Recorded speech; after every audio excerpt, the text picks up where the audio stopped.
What is up, guys? I'm back to do another little update with you. We are, as you can tell, this is not the Bahamas.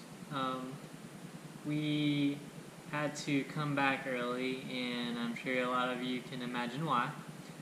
Uh, we were really disappointed that we had to come back, but at the same point, we understand and we were ready to face, whatever we had to do to get back and to get safe. And, it's something that I'll never forget. You know, Besides the fact that I got married and that was my honeymoon, we are in the midst of a global kind of situation here. Uh, it's something very unique that I've never seen, and obviously a lot of people have not seen. Again, just to state that is something to think about and just really be, you know, aware of the situation still, and to be grateful that we have food, running water, shelter, etc. still. And it's scary out there, man. Like, a lot of places are shutting down. The reason we had to come back was because the U.S. is trying to shut down the borders right now. This is a few days later that I'm actually just taking this video. We've been here at this lake house for a few days, and since we got back, we flew back into Charlotte, North Carolina, and I mean, let me tell you, I'm used to Charlotte's airports. I've grown up going on planes and everything through Charlotte Douglas, and it was a ghost town. That was scary. That let me know right there, this is serious.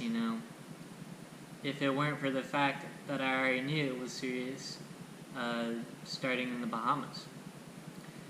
The Prime Minister in the Bahamas had issued a 9 p.m. curfew for all residents and also guests at resorts and hotels. They could not move about from 9 to about 5 or 6 in the morning. We actually received a letter under our door the night before we left to go out to the airport, and it stated that there is a nationwide curfew in the Bahamas, and that we were not allowed to move around after certain times and during certain times. It's crazy because I guess I got a lot of misinformation when I first got there and everything, but the taxi driver on the way in from the airport when we first got there, he was just like, "No, we're not scared of coronavirus, we've just had one reported confirmed case and they're being quarantined." And I was like, "Okay, I gotcha. I'm aware of that. It could get worse. I am keeping that in the back of my mind." But it was like business as usual kind of deal. It was like everywhere that you look in the world right now, right before it gets ramped up, is just like, "Oh, there's nothing wrong," And then all of a sudden a light switch flips and everyone's just like, "Get everything you can, get to shelter, you can't go out anymore. Your life, as you know, is put on hold indefinitely." And it's like, man, I understand why,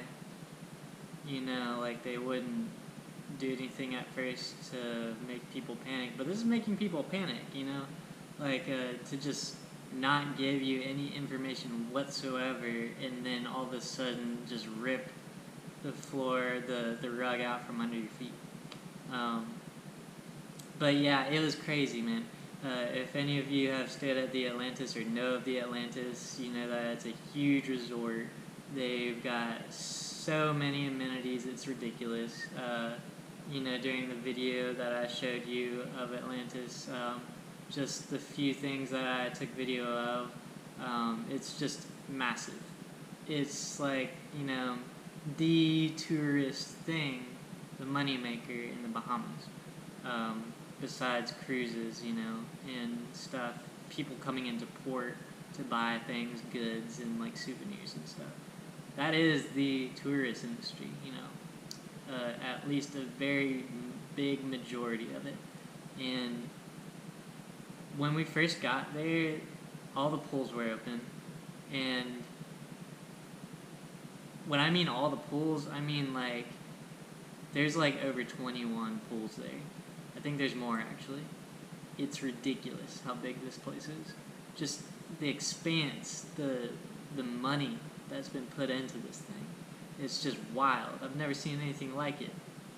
And like, if you've ever visited there, you're not allowed to actually go back into the places that I'm talking about because you have to be a guest there at the hotel. You have to be staying there at the resort. And it's just wild, man. I think it's something that everyone should experience if they have the chance. But all of the pools were open at first, and then the second day, about half of the pools were shut down, probably more.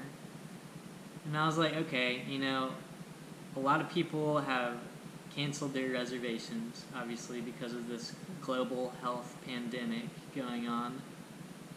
This is normal to see this. They're consolidating. They've moved people from one tower to another to consolidate, and my guess was that they were trying to limit the amount of people within a certain space at one given time, and they were doing their best to accommodate that, along, with trying to be healthy and maintain the population's health. So we got a free comped room out of it to go over to what is called the Royal Tower. We started off at the Beach Tower, like I said, ended up in the Royal Tower, and over the next few days or so, we started to see things start slowly shutting down here. And that's when it hit us. It's just like, this isn't stopping, and also they're probably going to shut down. And one of the last days there, they have, the casino and a lot of the restaurants and everything, and the shops in the main part and stuff. Like, this stuff was all shut down. Even the casino. I've never seen a casino shut down. That's like a money maker. They would be trying to keep that open as long as they could, but even that was shut down. And we're sitting there trying to figure out, okay, can we risk one more day to stay in paradise and just relax? And this is before everything shut down. This is literally a day before. And we decided to leave on Saturday on a flight out from the Bahamas, from Nassau. And that was definitely a good call because there was like nothing available anymore. No kind of amenities except for, I think it was like maybe one or two pools open. And I was surprised that they were open, honestly. I figured that was actually going to be something that was going to be first to shut down since we saw all the other pools shut down. But, yeah, I mean, it's crazy. I'm sitting here in Burke County right now, and they just had their first confirmed case finally. And I fear that it's going to be just the same thing over again. People scrambling, people trying to find the necessary means to survive through this, and also, like, try to figure out money situations like many of us are. Kayla and I included. We're not an exclusion or an exemption to that. We're trying to find work as well when we get back. I'm having the hardwood floors redone in my house. Unfortunately, I can't go back right now because of that. I have to go back, at a later date, a couple of days here, just to give the floors time to cure and to set and stuff. The sealant and stuff. But it's, that's worrisome to think about. Welcome back to life, I guess, right? Get married, go on your honeymoon, have to come back sooner than you anticipated because of a global pandemic, and then everything has gone to shit, kind of. Scary times. Very scary times. Uncertain times. I think that, we'll be fine. We'll be okay. And that everything is going to work out like it's supposed to if everyone starts obeying what these experts are telling us. We need to stay where we are. We shouldn't be traveling. We shouldn't be, going out for non-essential things, basically. We definitely need to keep out of contact. And, it's unfortunate, but we probably shouldn't even be seeing family members right now, like traveling to see family members. It should be zero contact, to stop this thing, to stop this huge ball of momentum from rolling on down the hill. That's the only thing that's going to stop something like this. And people, unfortunately, are not taking it seriously all the way. Even like a lot of like older people, they're just like, you're young, you'll be fine, you're not gonna die from this. But in all reality, like, young people are dying.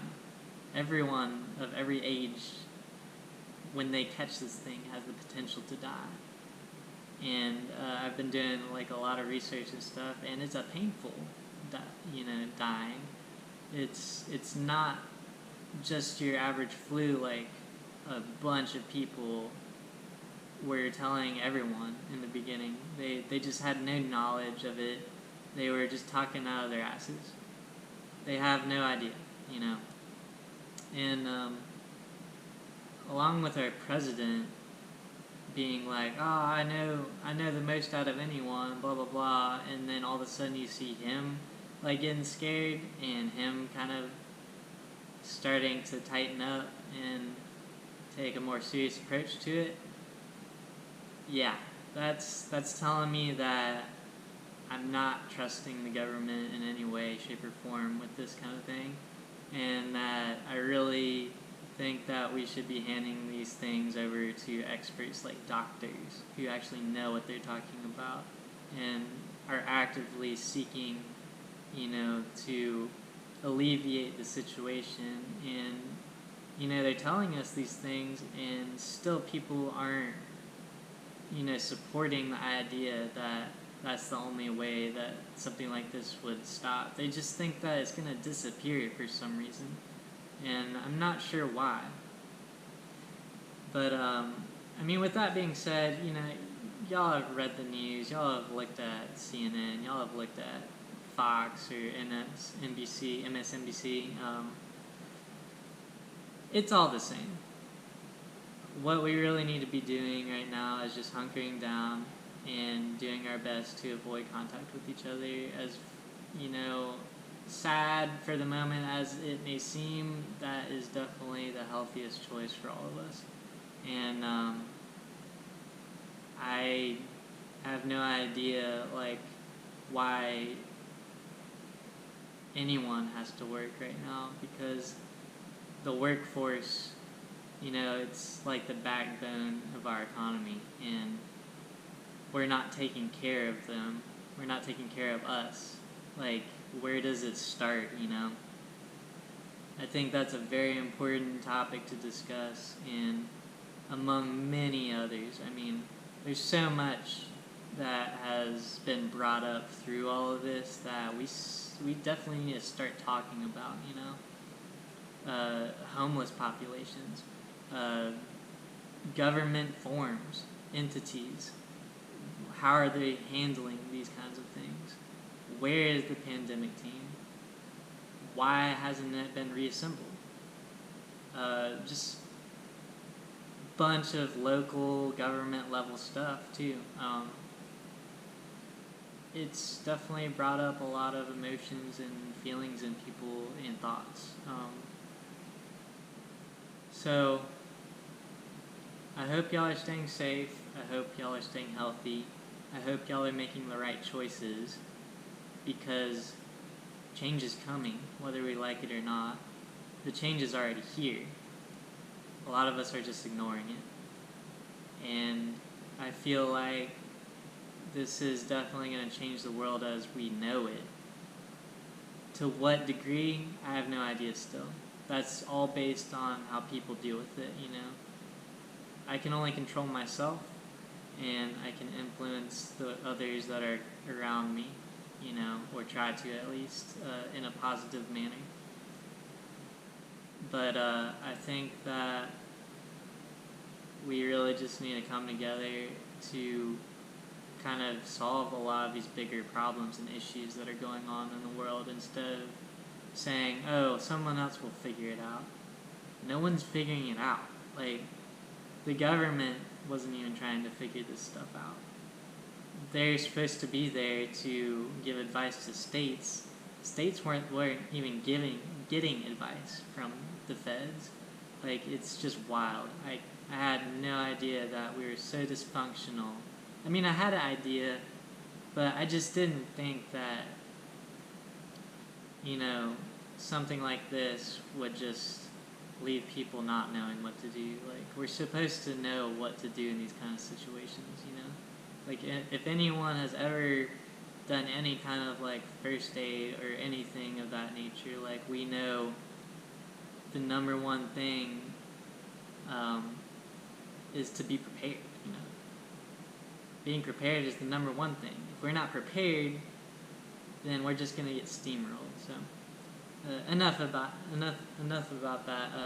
I think that I've gotten my point across. But thanks for stopping in. If you're new and if you liked it, this is like a very sensitive topic. So, like, you know, some people might have controversial ideas to what I've just said, or some of the things I've just said. But just know this stuff is real, and it's not going away because you're ignoring it. That's the main take I want you to take from that. If you're new, drop a like, subscribe if you liked it. If you're coming back, thanks again for stopping in. Thank you for your support, and also just take care of yourselves, man. I love you.